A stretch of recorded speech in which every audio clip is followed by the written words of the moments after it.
You've tried before, maybe more than once. You picked a new habit, waking up earlier, exercising consistently, cutting the late-night scrolling, and for a few days, even a few weeks, it held. Then, something happened. The motivation evaporated, the streak broke, and before long, you were right back where you started, telling yourself you just don't have the discipline other people seem to have. Here's what no one told you. Discipline isn't the variable. The neuroscience is. What you've been fighting isn't a character flaw, it's a circuit. A deeply embedded loop of neural patterns shaped by years of repetition, reward, and stress. And the reason most habit advice fails isn't because people lack follow-through. It's because that advice asks you to override biology with grit. You cannot out-willpower your own brain, but you can learn to work with it. By the end of this, you'll understand exactly what a habit is at the cellular level, why they collapse under pressure, and 3 specific, science-backed tools you can start applying today to build routines that don't require constant motivation to maintain. Let's start with a definition that changes everything.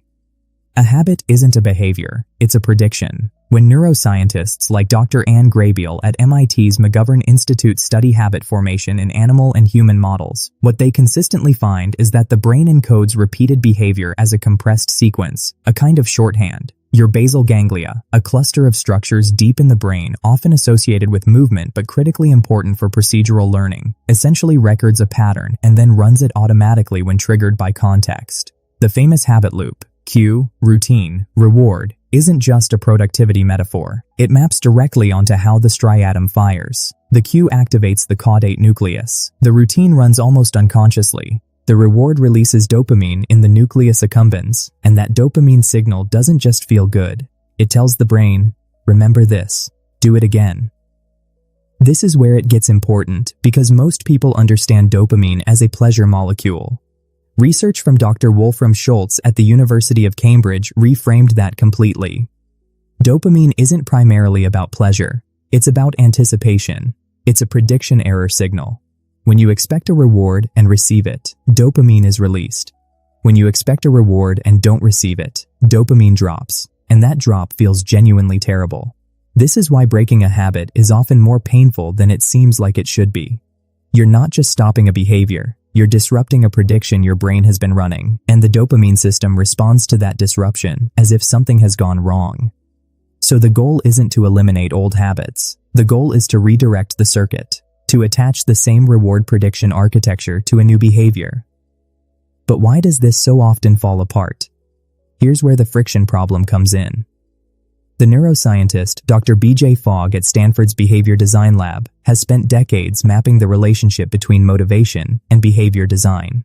One of his most counterintuitive findings, and I think it's one of the most practically useful ideas in all of behavioral science, is that motivation is an unreliable fuel source. It fluctuates with sleep quality, stress hormones, social context, and blood glucose. Designing your habits around peak motivation is like designing a car to run only when the weather is perfect. You need a system that functions when motivation is low, because that's when you need it most. The friction principle states that behavior is far more influenced by environmental design than by internal drive. In practical terms, if you have to make 10 decisions before you can start exercising, you probably won't exercise. If your running shoes are already by the door and your gym bag is packed the night before, your brain encounters almost no resistance. You've reduced the cognitive load of starting to nearly zero. Research published in the Journal of Consumer Psychology showed that reducing the number of steps to perform a behavior by even 2 or 3 dramatically increases the rate of follow-through, independent of how motivated the person was when they started. So here is the first tool, and it works directly with this system. What researchers call implementation intention, and what I'd describe as identity anchoring, goes like this. Instead of setting a goal around an outcome, you design a behavior around a context-specific identity cue. The format is precise. When X happens, I will do Y. Not, I want to meditate more. Instead, when I pour my morning coffee, I sit down and breathe for 2 minutes. You're pairing the new behavior to an existing, reliable cue. You're hijacking the prediction system, not fighting it. Studies from Dr. Peter Gollwitzer at New York University across multiple meta-analyses show that implementation intentions can increase follow-through on new behaviors by as much as 2 to 3 times compared to simple goal setting. The specificity is the mechanism. Your brain needs a trigger that's unambiguous, and critically, keep the reward immediate. Don't reward yourself after 30 days. Reward yourself during or immediately after the behavior. A small reward, even something as simple as telling yourself "that felt good" out loud, releases enough dopamine to begin encoding the sequence. Over time, as Dr. Schultz's research shows, that dopamine response will shift forward in time and begin triggering at the cue itself. That's the moment the habit becomes automatic. Now let's talk about why habits are so fragile under stress, and the second tool. When your stress response activates, specifically when cortisol and norepinephrine flood the prefrontal cortex, your higher-order decision-making capacity contracts. The prefrontal cortex, which handles deliberate, effortful behavior, essentially goes partially offline under high stress. What takes over is the more primitive limbic system, reactive, fast, and heavily biased toward familiar patterns. This is why people under stress revert to old habits. It's not weakness, it's neurophysiology. The brain defaults to what it knows.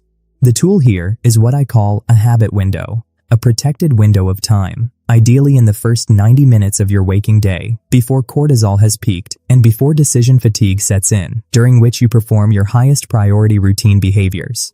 This isn't arbitrary. Research on executive function and cognitive load consistently shows that willpower, to the extent it exists as a resource, is highest early in the day and depletes with successive decisions. If you front-load your critical habits before the day makes demands on you, you've essentially stacked the neurological deck in your favor.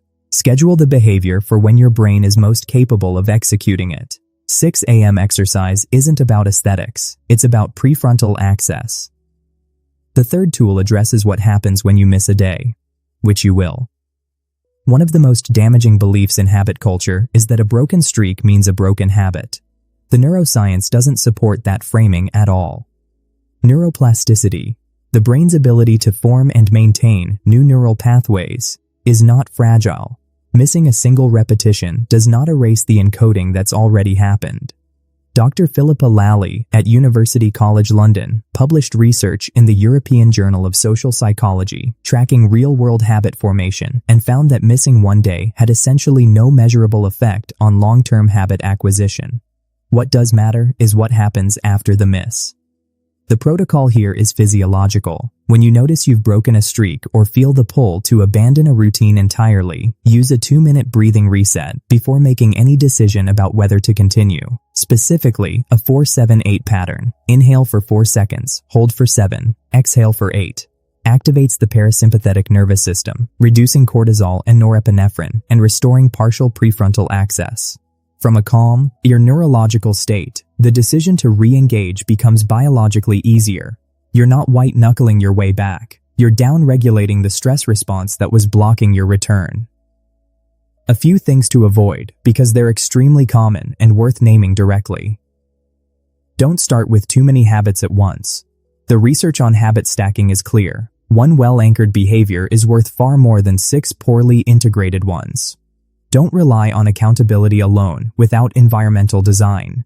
Telling someone else about your goal increases social pressure but doesn't reduce friction. And don't confuse novelty with progress.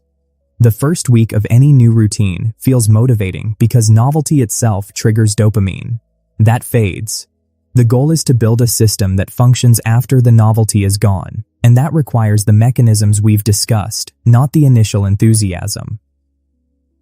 Here's how to put this together in practice. First, choose one behavior and anchor it to an existing cue using the implementation intention format. Be specific. Second, protect a habit window in the early part of your day before decision fatigue accumulates, and design your environment to reduce friction to nearly zero. Third, when you miss, and you will miss, use the physiological reset before you decide anything. Don't catastrophize the gap. Return to the behavior. These tools don't require you to become someone else. They require you to understand how your brain already works, and then stop working against it.